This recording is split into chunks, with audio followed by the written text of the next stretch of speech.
ریب اور مقدس کتاب کے اندر ارشاد فرمایا، اے ایمان والو، اللہ تبارک و تعالیٰ سے ڈرتے رہو اور اس کے حضور تقرب کا اور اس تک رسائی کا وسیلہ تلاش کرو۔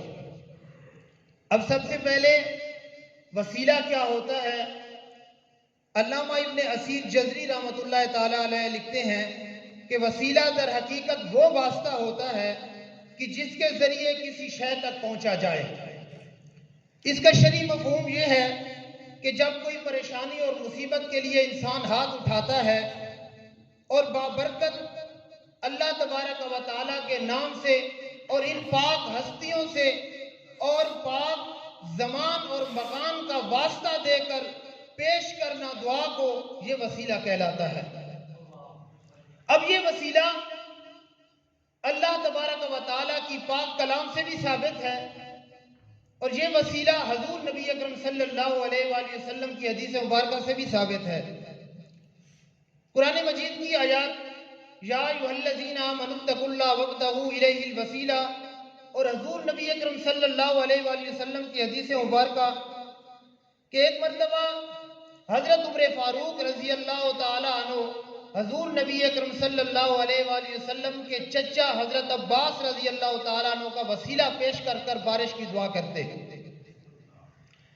اب اس قرآن مجید کی آیات کا مفہوم جو ہے اس کا وسیلے کا انکار کرنا اللہ تبارک و تعالیٰ کی ذات کا انکار کرنا ہے، اور حدیث مبارکہ کا انکار کرنا حضور نبی اکرم صلی اللہ علیہ وآلہ وسلم کی ذات اقدس کا انکار کرنا ہے۔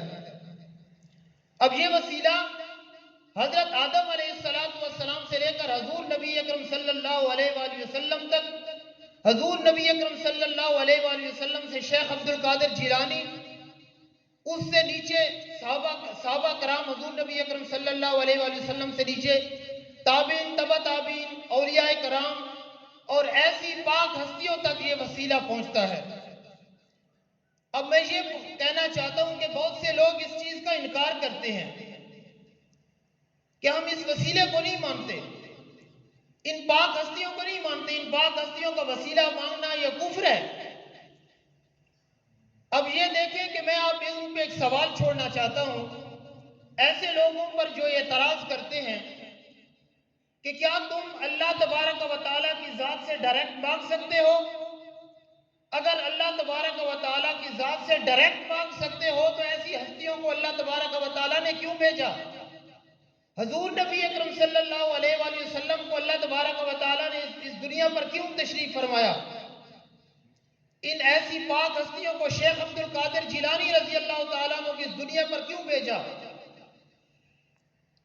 اب اگر اتنی طاقت ہوتی ہمارے اندر کہ ہم ڈائریکٹ اللہ تبارک و تعالیٰ کی ذات سے مانگ سکتے تو ان ہستیوں کو کیوں بھیجا؟ اب اعتراض ہوا قبلہ عالم قدس سرہ پیر میر علی شاہ صاحب کے کہ یا شیخ عبد القادر جیلانی رضی اللہ تعالیٰ کہنا کفر ہے، یہ ناجائز ہے، درست نہیں۔ تو جواب دینے کے لیے ہستی اٹھی نا، ثانی غوث اعظم پیر میر علی شاہ صاحب، انہوں نے جواب دیا واتقوا اللہ الذی تساءلون بہ والارحام، کہ ڈرو اس اللہ تبارک و تعالیٰ سے جس کا واسطہ دے کر لوگوں سے سوال کرتے ہو۔ اب اس کا جو مفہوم یہ ہے، قبلہ عالم ہمیں سمجھانا یہ چاہتے ہیں کہ لوگوں اللہ تبارک و تعالیٰ کا واسطہ دے کر لوگوں سے نہ مانگو، اگر مانگنا چاہتے ہو تو شیخ عبد القادر جیلانی کا واسطہ دے کر اللہ تبارک و تعالیٰ کی ذات سے مانگو، پھر دیکھو کہ تمہارے اوپر مدد کیسے اترتی ہے۔